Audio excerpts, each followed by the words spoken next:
Hello everyone, this is Flora and this is my Unix lab experiment number 5. So today we have to do file operations using cut and grep.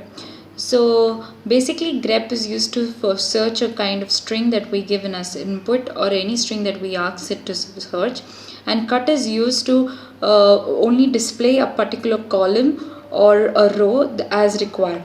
Now in the first experiment we have to write a shell script to find frequency of occurrence of alphabet in a file. So in this experiment I have used the grep command to find the frequency of occurrence of a character. So what I have done is taken file name from the user, the character that the user wants to find, and then using grep command I have given the character to search in that particular file, and WC is used to count and -c is used to count the characters. So when we execute this code, it will ask for a file name.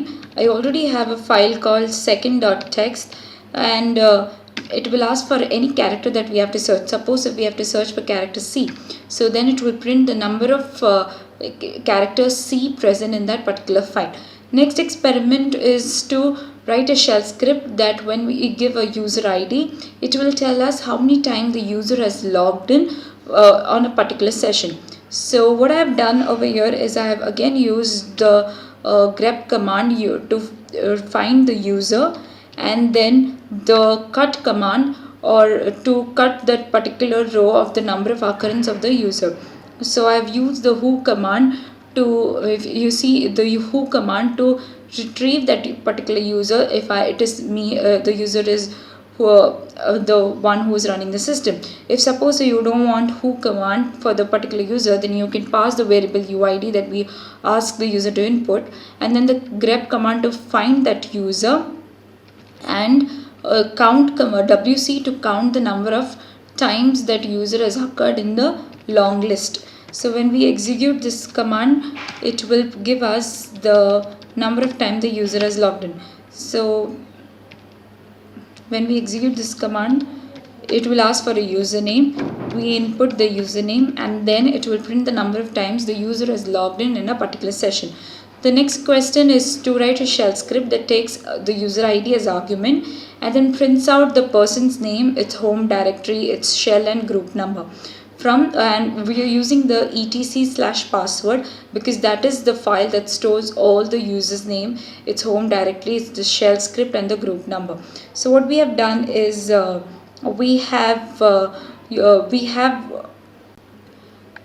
have done here is we have taken the users from the etc password file and shown it to the user, displayed it to the user to select any particular user that the user wants, and then that particular user's all the details like its username, its password, then its user ID, its group ID, its home directory and its shell names are printed.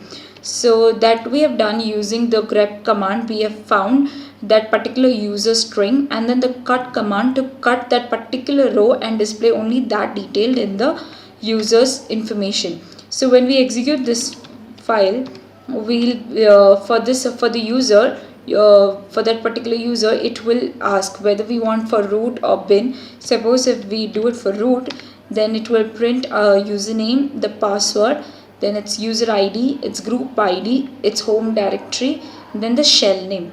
Next experiment is that we have to write a shell script to check whether particular user is using the system or not. If he is using the system, then we have to give the output as its terminal, the IP address and all.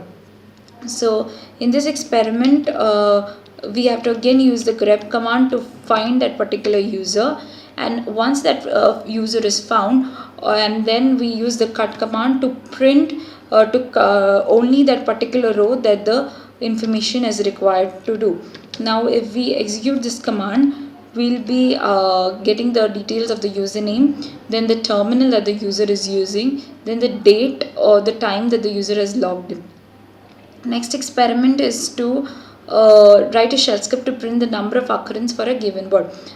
Similar to the first questions wherein we have to print the number of characters, this we have to print the number of occurrence of a word in the file. So what we have to do is similar to we have to search the word. So what I have done is like we used -c for searching the characters, we'll be using -w to search the word.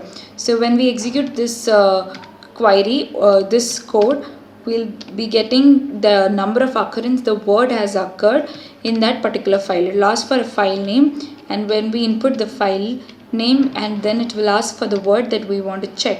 If suppose I want to check another word called angel, then it will print the number of times that word has appeared in that file. So this is all for experiment number 5. Thank you.